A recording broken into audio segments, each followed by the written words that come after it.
Bonjour et bienvenue par ici. Je m'appelle Laura, vous pouvez me retrouver sur les réseaux sociaux sous le pseudo de Petite Biche Rose.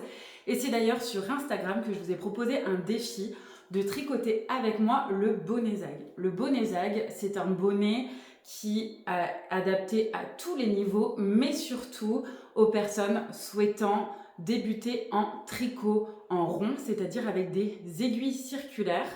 Donc ce bonnet, je vais vous accompagner pour le tricoter avec différentes vidéos. Tout d'abord, il se compose de 3 parties parce que ça c'est important. Il y a d'abord un revers, donc c'est le rabat qu'on vient faire sur le corps du bonnet. Ensuite, il y a le corps du bonnet, c'est ce qu'on va monter et qu'on va porter sur la hauteur de notre tête. Puis ensuite, il y aura le sommet avec des diminutions pour qu'on puisse refermer le bonnet en haut. Donc vous l'aurez compris, il n'y a pas de couture. Là, il va y avoir 2 vidéos. Aujourd'hui, on fait le point sur le matériel. On voit comment on débute en tricot circulaire, puis le revers et le corps du bonnet. Il y aura une deuxième partie avec le sommet du bonnet avec les diminutions et les finitions. Je vous mets en description de cette vidéo mon adresse mail pour que vous puissiez me poser toutes vos questions, ainsi que le lien vers mon site internet où vous pouvez retrouver le patron de ce bonnet, mais aussi le kit pour que vous puissiez recevoir tout le matériel pour le tricoter chez vous. Allez, c'est parti, je vous retrouve juste après pour le matériel.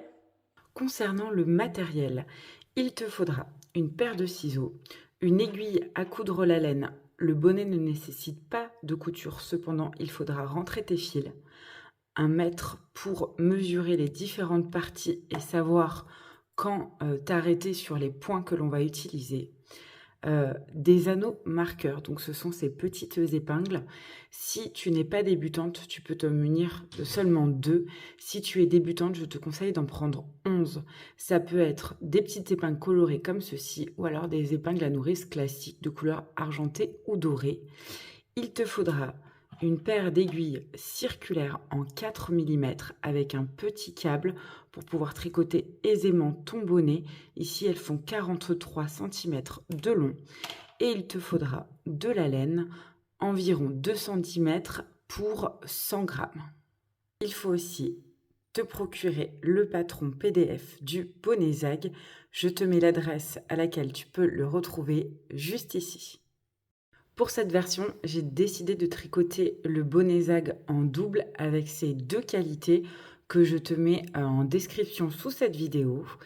J'ai commencé à dérouler un petit peu mes pelotes et j'ai pris l'équivalent en fait du buste et des 2 bras tendus. Donc en fait, je tends mes 2 bras et je viens tirer mon fil pour obtenir une longueur suffisante pour pouvoir monter mes mailles. Donc, le montage des mailles, je te l'ai expliqué dans une autre vidéo YouTube. Si tu as besoin de t'entraîner avec cette technique, qui est la technique que j'utilise moi le plus souvent, je te conseille de t'y référer. Si tu as l'habitude de monter tes mailles autrement ou de la même manière que moi et que c'est facile pour toi, tu peux commencer à monter tes mailles sur tes aiguilles de manière totalement habituelle. Donc tu montes le nombre de mailles indiqué dans le patron pour commencer à tricoter ton bonnet.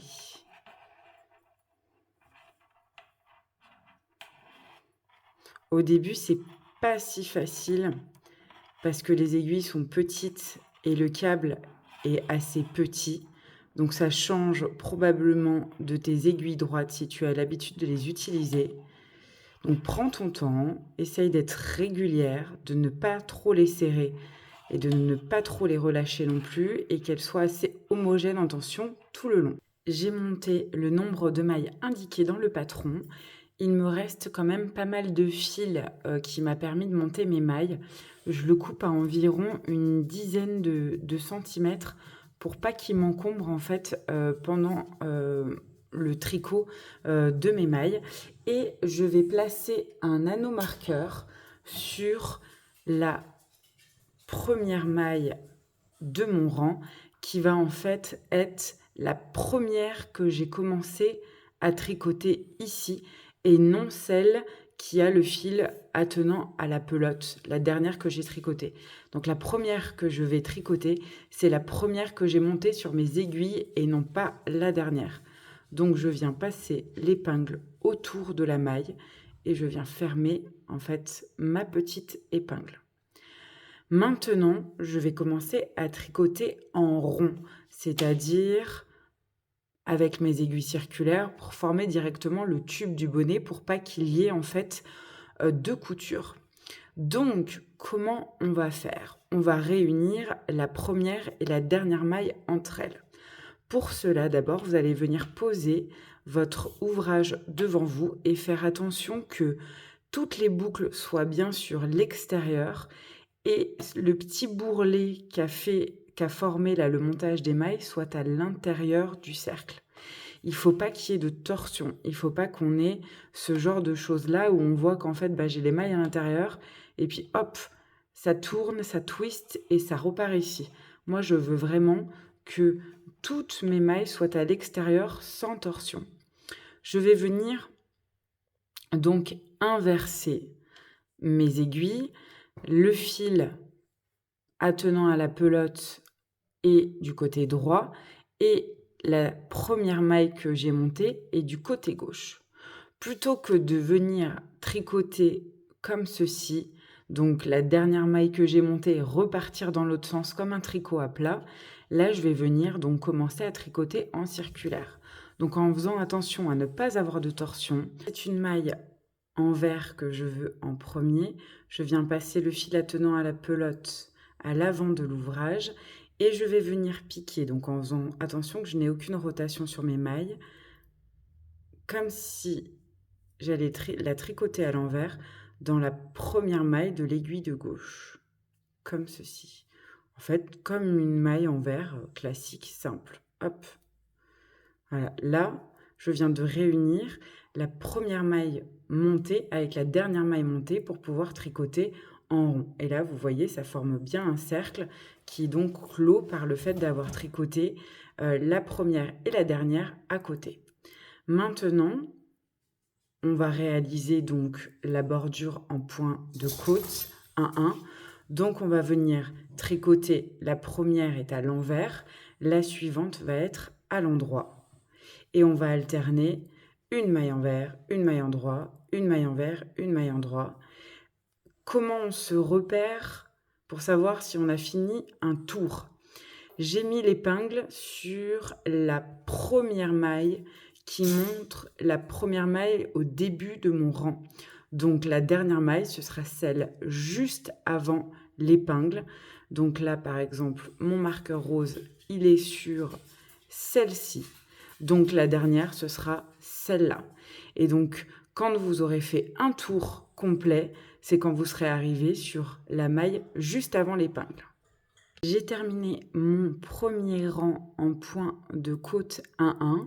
Donc là, je vois bien que mon épingle, elle est sur cette maille-là, qui est une maille envers, puisque j'ai commencé par une maille envers. La dernière que j'ai tricotée est une maille endroit, donc c'est assez logique. Et donc, je vais continuer à tricoter donc en rond comme ceci, toujours en faisant une maille envers, une maille endroit, une maille envers, une maille endroit, pour qu'on ait des rangs de mailles envers, des rangs de mailles endroit, des rangs de mailles envers et des rangs de mailles endroit, ce qui donne une alternance ensuite de rangs de petits V les uns sur les autres ou de petites vagues. Donc ça, c'est quand on aura un petit peu avancé. Là, on doit faire sa bordure. Elle doit mesurer 7 cm de haut. Donc, vous mesurez au fur et à mesure pour avoir vos 7 cm en point de côte 1-1 pour cette bordure. Et si vous avez des difficultés à repérer le début de votre tour, vous pouvez rajouter un anneau marqueur autour de votre aiguille entre la dernière maille de votre tour et la première maille de votre tour. C'est-à-dire que vous allez glisser l'épingle autour de l'aiguille et à chaque rang, vous pourrez la déplacer. Je viens de tricoter mes 7 cm en point de côte 1-1. Je suis arriver à ma première maille, donc je vais tricoter, qui est une maille envers. Et je vais suivre les indications que je dois tricoter maintenant pendant 18 cm. Je vais venir tricoter une maille envers, donc les mailles envers restent des mailles envers. Et pour la maille endroit, il y a une petite variante, ce sera une maille endroit torse, c'est-à-dire qu'on va venir tricoter la maille à l'endroit, mais par le brin arrière. Pour rappel, le brin avant est celui-ci et le brin arrière est celui-ci. Donc on va venir piquer la maille à l'intérieur par le brin arrière et on va la tricoter à l'endroit. Une maille envers et une maille endroit torse. Une maille envers et une maille endroit torse. Ce qui fait que ça va faire varier un petit peu le point. Ça va venir twister en fait les mailles endroit, ce qui va donner ces lignes un petit peu plus marquées qu'on a sur le corps du bonnet. Et en fait, c'est ce qui s'appelle des côtes torses. Donc les mailles envers restent sur les mailles envers qu'on avait précédemment. Et sur les mailles endroit, on va tricoter du coup de la maille endroit torse. Et on va répéter ces rangs de maille envers, maille endroit torse, maille envers, maille endroit torse durant 18 cm. Et on se retrouve dans la partie 2 de la vidéo, qui sera donc dans une autre vidéo, pour avancer sur la suite du bonnet